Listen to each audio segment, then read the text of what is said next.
आज हम class 10 Hindi medium text book lesson first के बारे में चर्चा करेंगे। पहला लेसन है light the lamp of thy love. यह एक पोइम है, एक कविता है और ये पोइम जो है वो रविन्द्रनाथ टैगोर जी ने लिखी है। तो light the lamp of thy love, thy मतलब होता है तू, तुझे या तुझको या आप या अपने। थाई के कई अर्थ होते हैं। तो अपने हृदय में प्रेम का दीपक जलाओ या तुम्हारे हृदय में प्रेम का दीपक जलाओ। इन माई हाउस, मेरे घर में।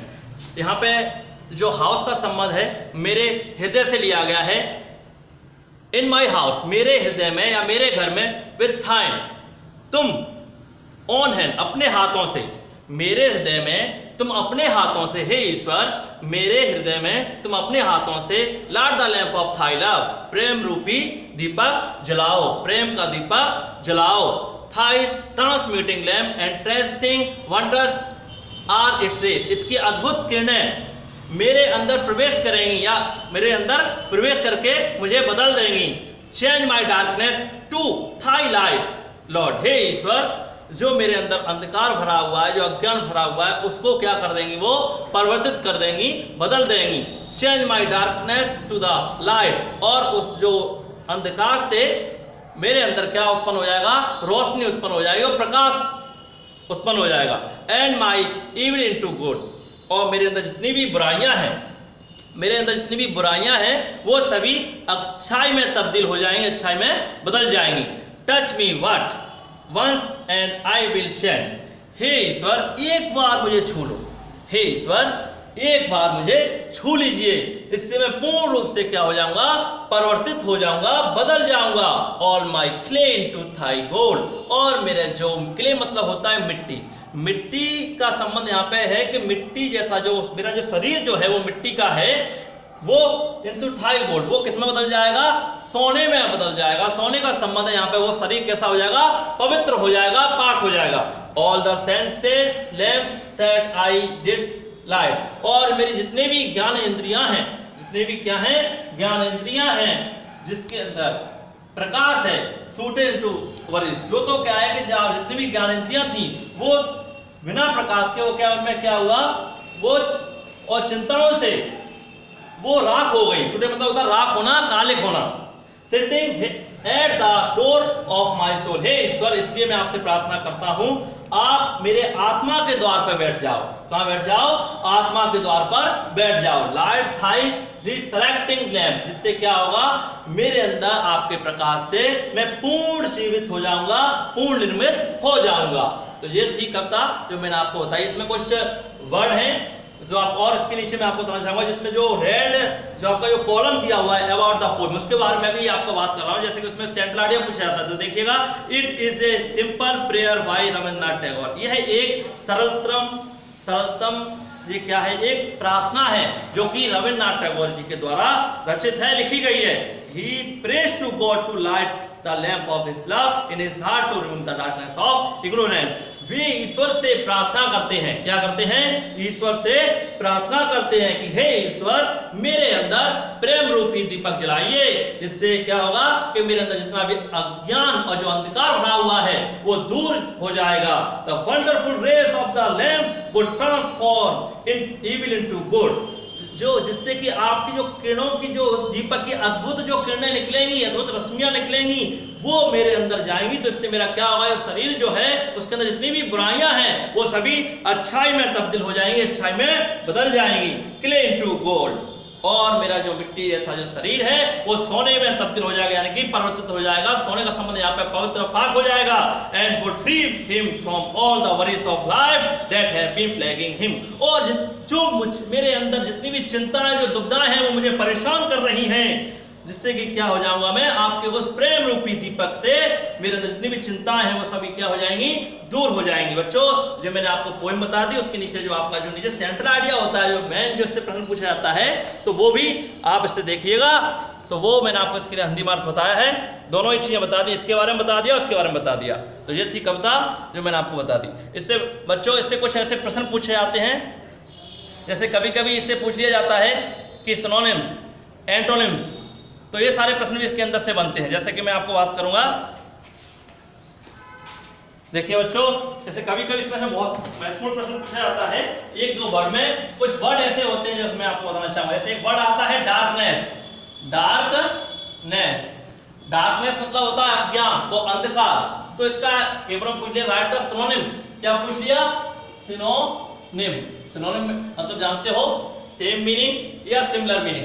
सेम भी बोल सकते हैं और सिमिलर भी बोल सकते हैं, एक ही बात है बच्चों।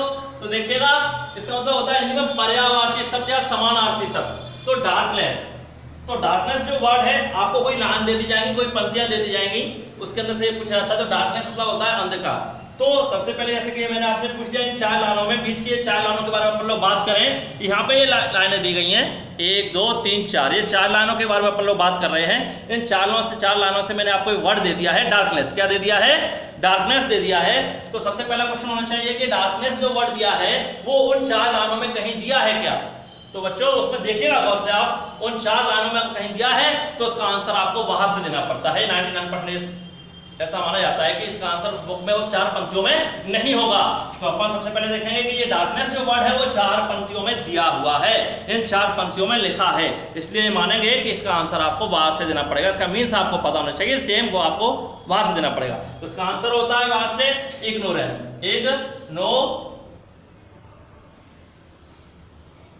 इग्नोरेंस जो वर्ड है वो इसका आंसर होता है। देखिएगा, तो ये वर्ड जो आपको मैं बता रहा हूं, तो वो इसका जो वर्ड है इग्नोरेंस, तो इसका मतलब भी वही होता है अंधकार, अज्ञान, इसका मतलब भी वही होता है। तो जो होता है बेटा आपका सेम मीनिंग या सिमिलर वर्ड। ऐसे ही अपन लोग बात करें, ऐसे कुछ और वर्ड है। जैसे मैंने आपसे कहा लाइट। लाइट का आपका एंटोनिम्स पूछ लिया। क्या पूछ लिया? एंटोनिम, यानी कि विलोम शब्द या विपरीत शब्द। तो लाइट का सबसे पहले आप इन 4 लाइनों में देखिएगा, वही मैंने आपसे कहा है। इन लाइनों में आप लोग देखिएगा उससे कि जैसे कि कोई भी लाइन ले लीजिए, अपने यहाँ से ले चलो, यहाँ से ले लेते हैं। ये लाइन ले ली, ये ले ली और ये ले ली और ये ले ली। इन 4 लाइनों में आप देखेंगे तो लाइट तो वर्ड दिखाई दे रहा है, पर अब लाइट दिखाई दे रहा है तो उसका आंसर इसमें नहीं होगा। तो उसका पता होना चाहिए कि अपोजिट, लाइट मतलब प्रकाश होता है, तो उसका जस्ट अपोजिट हो जाएगा लाइट का डार्क। क्या हो जाएगा? डार्क। इस प्रकार से अपन लोग एंटोनिम सिनोनिम्स को करते हैं। कभी कभी बच्चों इसमें डिग्री भी पूछी जाती है। जैसे मैंने आपको एक वर्ड दिया गुड। क्या दे दिया? गुड। इसकी मैंने कही कंपैरेटिव डिग्री शो कीजिए। कंपैरेटिव फॉर्म शो करना है। तो कंपैरेटिव जब फॉर्म करें तो ये वर्ड आपको गुड दिया है, तो आप देखिएगा गुड मैंने आपको कहां से दिया है? जो मैंने आपको इन लाइनों में से दिया है। मान लीजिए 4 लाइनें आपको पेपर में पूछी गई, 1 2 3 4, ये 4 लाइनें दी गई हैं। इनमें से मैंने आपको वर्ड दे दिया, गुड दे दिया। तो बच्चों गुड तो दिया है, डिग्री जो होती है वो आपको बाहर देनी पड़ेगी। यानी कि आपको पता होना चाहिए, आपको 3 तरह की डिग्री होती है, आपको पता है, पॉजिटिव और एक आपकी कंपैरेटिव, एक आपकी सुपरलेटिव। तो 3 टाइप की डिग्री हैं, सामान्य है, तुलनात्मक है और सर्वोच्च है। सामान्य है, तुलनात्मक है, सर्वोच्च है। यानी कि जैसे कि मैंने आपको गुड कहा, तो ये आपको बच्चों पता है कि गुड, इसकी सेकंड होगी आपकी बेटर होगी, थर्ड आपकी बेस्ट होगी। तो मैंने बच्चों आपसे पूछी है इसकी कंपैरेटिव फॉर्म बतानी है, तो आपको लिखना होगा बेटर लिखना होगा। क्या लिखना होगा बच्चों? बेटर लिखना होगा। इसी प्रकार से कुछ और प्रश्न है जो ऐसे पूछे जाते हैं कभी कभी। जैसे कि मैंने आपसे कहा कि नाउन फॉर्म कभी कभी पूछ लेते हैं। जैसे कि क्या पूछ लेते हैं? Noun form. जैसे कोई वर्ड है, इसमें तो नाउन फॉर्म के लिए ऐसा कोई वर्ड नहीं है ना। जैसे आगे वाले लेसन में अपन बात करेंगे, जैसे फिलहाल तो इसमें से ये पूछेंगे। तो अब अपन लोग बात कर रहे हैं कि पीछे जो प्रश्न दिए हैं, क्या गए हैं पीछे प्रश्न। पेपर में अक्सर जो प्रश्न पूछे जाते हैं वो आपका प्रश्न जो है, पहला प्रश्न पूछा जाता है और चौथा प्रश्न पूछा जाता है, 5वां प्रश्न पूछा जाता है। ये प्रश्न बहुत ज्यादा, इसका आंसर मैं आपको बताना चाहूंगा। वैसे ही ऐसे तो आपको नोट्स दिए जाएंगे, उसमें क्लियर कट होगा, सही तरह से बताया जाएगा। यहाँ पर थोड़ा सा मैं शॉर्ट में आपको प्रश्न बताऊंगा। जैसे कि क्वेश्चन पूछा गया है कि what does the darkness stand for in the poem. Darkness जो शब्द है वो यहाँ पे किसके लिए खास किया गया है, किसके लिए अंकित किया गया है? तो बच्चों मैंने अभी आपको बताया, डार्कनेस जो शब्द लिया गया है वो यहाँ पे इग्नोरेंस के लिए दिया गया है। इसका एक और आंसर बन गया जो सेम टू सेम ये पीछे भी दिया हुआ है, इसलिए दिया गया है इग्नोरेंस के लिए। पूरा भाषा सहित यानी लैंग्वेज सहित आपको क्वेश्चन की आपको पीडीएफ डाली जाएगी। फिलहाल तो आप ये देखिए। ऐसे क्वेश्चन एक और आता है कि what does the light stand for in the poem. Light जो शब्द है यहाँ पे किसके लिए अंकित किया गया है? लाइट जो शब्द है, अब लाइट के लिए मैंने आपको अभी आंसर नहीं लिखा, से लाइट लिखा है। लाइट बच्चों किसके लिए आया है? लाइट का संबंध होता है प्रकाश, प्रकाश मतलब होता है ज्ञान। तो ज्ञान जो वर्ड आया है यहाँ पे इसका आंसर होगा नॉलेज। क्या होगा? नॉलेज होगा। यानी कि दो आपके आंसर हो गए। ये तो मैंने आपको शॉर्ट एंड क्लिप्स बताया है, डिटेल में भाषा से आपको पीडीएफ में बताया जाएगा, आपके नोट्स में बताया जाएगा। तो आप बच्चों समझिएगा। एक क्वेश्चन और आता है कि यहाँ पे what are the senses compare to, इंद्रियों की तुलना किससे की गई है? इंद्रियों की तुलना किससे की गई है? नॉर्मल सी बात है, अभी मैंने आपको बताया था इंद्रियों की तुलना जो है वो आपके प्रकाश उससे की गई है, दीपक से। प्रकाश तो दीपक, तो यहाँ पे लैंप आंसर आना चाहिए। क्या आना चाहिए? लैंप। ये वाला क्वेश्चन है, इसका आंसर लैंप होना चाहिए, कंपेयर टू द लैंप। ज्ञानेंद्रियों की जो तुलना है वो लैंप से की गई है। लैंप से किससे की गई है? लैंप से की गई है। ऐसे बच्चों देखो कुछ प्रश्न और है। देखो एक प्रश्न और पूछा जाता है, जैसे लास्ट वाला प्रश्न दिया गया, व्हाट इज द मैसेज। मैंने आपको कल भी बताया था। कल क्या बताया था बच्चों? कल आपको मैंने कल तो नहीं बताया यार, अभी आप पहला लेसन है आपके लिए, जैसे हिंदी मीडियम वालों के लिए। तो ये देखिएगा, मैंने आपको बताया कि हाँ मैसेज ये वर्ड है। मैंने आपके हिंदी मीडियम वालों में भी देखिए इस प्रकार से पूछा जाता है कि मैसेज जो वर्ड है उसको एक तरह से आता है ओवरऑल मूड। ओवरऑल मूड के नाम से भी यहाँ पे अपन लोग बात करते हैं। तीसरा मैं आपको बात कर रहा हूँ थीम के नाम से भी आता है। प्रश्न आंसर एक ही होता है, देखिए इस प्रकार से। और आपका चौथा जो नाम बताना चाहूंगा सेंट्रल आइडिया, इस प्रकार से भी एक प्रश्न पूछा जाता है, आंसर एक ही होगा। यानी कि चार नाम से पूछा जाता है, मैसेज, ओवरऑल मूड और थीम और आपका सेंट्रल आइडिया। एक और अगर कभी कभी आ जाता है उस नाम से भी, पर आंसर एक ही होता है, लिख के आता है justify, justify the title. Justify the title, title मतलब जो आपकी पोएम का नाम है, ये नाम है, ये नाम लिख के आएगा जस्टिफाई द टाइटल। ये नाम लिख के आएगा light the lamp of Thailand. यानी कि इस जो शीर्षक है उसको आपको जस्टिफाई करना है, सिद्ध करना है, प्रूव करना है ऐसा क्यों है, ऐसे क्यों है। तो इस प्रकार से भी आता है। तो ये पूरा जो आपको बताया है 1 2 3 4 5 इस प्रकार से जो क्वेश्चन बन के आएंगे, लेकिन बच्चों आंसर जो है वो एक ही आंसर होगा। आंसर भी बता रहा हूं मैं आपको। मैंने आपसे ये भी समझाया था आपको कि जो आपका रेड कॉलम है, जो रेड कॉलम है ये इसका आंसर कहलाता है। हालांकि इसको छोटा भी कर सकते हैं, बड़ा भी कर सकते हैं, लेकिन फिलहाल आप ये मान के चलो कि ये आंसर कहलाता है, क्योंकि ये अबाउट द पोएम, ये पोएम के बारे में निचोड़ है। क्या है ये? निचोड़ है बच्चों, सार है। तो सार में ये आंसर कहलाएगा। तो आप इस आंसर को भी चाहो तो लिख सकते हो, नहीं तो फिर हम तो आपको पीडीएफ में डालेंगे या नोट्स भी देंगे। तो इस प्रकार से देखिएगा। और अपन देखिए एक प्रश्न और है जो इसमें से पूछा जाता है। पहले प्रश्न पूछा जाता है कि what do you mean by in my house in the poem. मैंने आपको बताया था कि हाउस का, सबसे पहले मैंने बताया था हाउस का संबंध किससे? हाउस का संबंध मैंने बच्चों बताया था कि in my house, in my house, in my house यानी कि मेरे घर में। मेरे घर में मतलब मैंने सबसे पहली लाइन में बताया था कि घर का संबंध यहाँ पे किससे लिया गया है बच्चों? हार्ट से लिया गया है, यानी कि हृदय से लिया गया है। किससे लिया गया है? हृदय से। तो इसका आंसर क्या होना चाहिए? हार्ट होना चाहिए। तो ये तो मैंने अभी आपको शॉर्ट में बता रहा हूं कि इसके आंसर आपको दिए जाएंगे। तो इन माय हाउस का मतलब होता है इन माय हार्ट। ठीक है बच्चों, ये क्वेश्चन भी हो गया आपका। और उसके बाद जो कुछ प्रश्न हैं जो अक्सर बोर्ड में पूछे जाते हैं। इसके बाद अब ऐसे कुछ चीजें हैं जैसे मैंने आपको बात करूंगा, कुछ कभी कभी एंटोनिम्स पूछे जाते हैं। एंटोनिम्स के बारे में चर्चा हो जाए।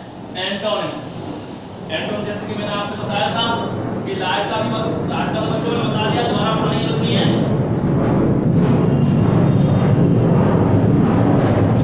हाँ बच्चों देखिए जैसे मैंने आपको बताया, तो इस लाइट का तो बच्चों मैंने अभी आपको यहाँ पे बताया कि लाइट का डार्क। अब यहाँ पर और एंटोनिम्स के बारे में बात करने से लिखा हुआ है एक्सटर्नल, मतलब इंटरनल।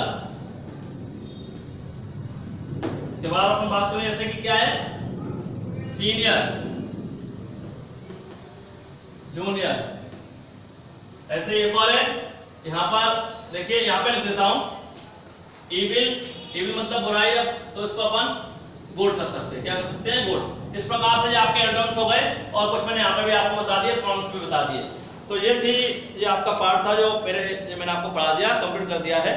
और इसके क्वेश्चन आंसर आपको कुछ फेयर कॉपी के मतलब के नोट्स के माध्यम से और पीडीएफ के माध्यम से आपको अवेलेबल कराया जाएगा, तो ये लेसन पार्ट कंप्लीट हो गया।